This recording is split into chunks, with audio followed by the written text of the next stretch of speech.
गरमागरम भात आणि कैरीचं सार करायला सोपं, कमी वेळात, चव तर काय नुसत्या विचारानेच तोंडाला पाणी सुटतं.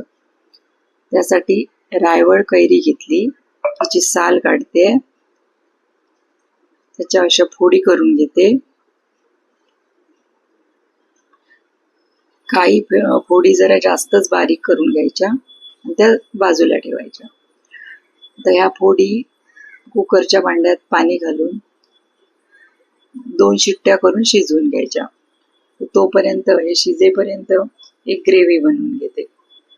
तर त्यासाठी मुठभर कोथिंबीर, 1 वाटी ओलं खोबरं, 2 चमचे बेसन, 7-8 लसूण पाकळ्या, थोडंसं आलं, 4 हिरव्या मिरच्या, 1 चमचं जिरं, हळद, हे सर्व मिक्सरमध्ये बारीक वाटून घेतलं.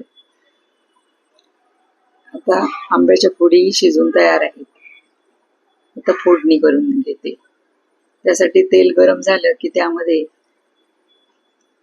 मोहरी, जिरं, हिंग, ठेचलेला लसूण,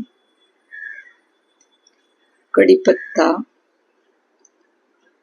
सर्व घालून त्यामध्ये आपण जी बारीक केलेली पेस्ट आहे ती घालून 2 मिनिटे परतून घेते. आता परतताना कच्च्या कैरीच्या ज्या बारीक केलेल्या फोडी होत्या त्याही त्यामध्येच परतून घेते.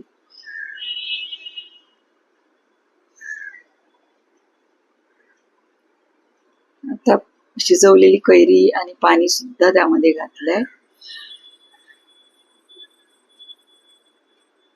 आता आपल्याला जेवढं पाहिजे तेवढं पातळ सार करून घ्यायचं. चवीसाठी गूळ आणि मीठ घालते आणि लो गॅसवर ढवळत ढवळत 5 ते 6 मिनिटं शिजवून घेते.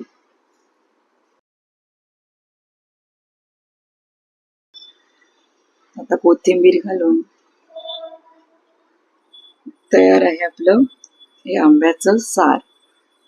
गरमागरम भात आणि हे असं कैरीचं सार. अजून काय हवं? करून बघा. धन्यवाद.